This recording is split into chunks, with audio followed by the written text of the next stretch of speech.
পৃথিৱীৰ ভিতৰত চতুৰ্থগৰাকী ধনী মহিলা অসমৰ জীয়াৰী। দেশৰ আটাইতকৈ ধনী মহিলাৰ শীৰ্ষত এগৰাকী অসমীয়া মহিলা।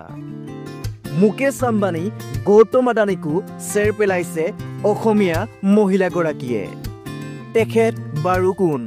চাওক আমাৰ এই প্ৰতিবেদন। হয়, এগৰাকী অসমীয়া মহিলা হৈছে দেশৰ আটাইতকৈ ধনী মহিলা। মুকেশ আম্বানী, গৌতম আদানীকো চেৰ পেলাইছিল অসমীয়া মহিলাগৰাকীয়ে। তেখেত হৈছে তিনিচুকীয়াত জন্ম লোৱা সাবিত্ৰী জিন্দাল। জিন্দাল গ্ৰুপৰ প্ৰতিষ্ঠাপক ওম প্ৰকাশ জিন্দালৰ পত্নী সাবিত্ৰী জিন্দাল।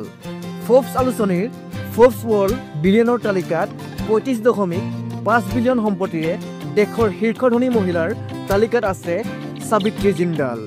সেই তালিকাত 200 গৰাকী ভাৰতীয় আছিল, য'ত 17 গৰাকী মহিলা।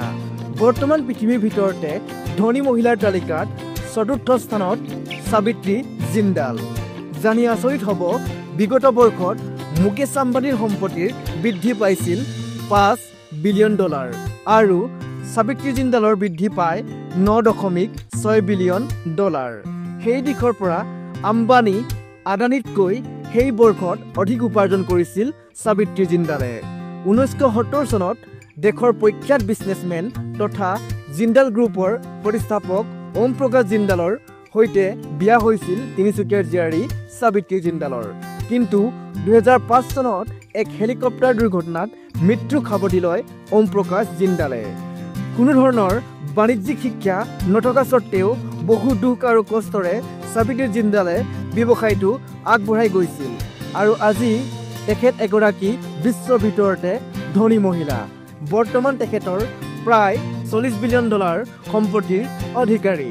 সাবিত্ৰী জিন্দাল আজি কেৱল দেশৰ বাবেই নহয়, সমগ্ৰ মহিলা সমাজৰ বাবে এক আদৰ্শ হৈ পৰিছে।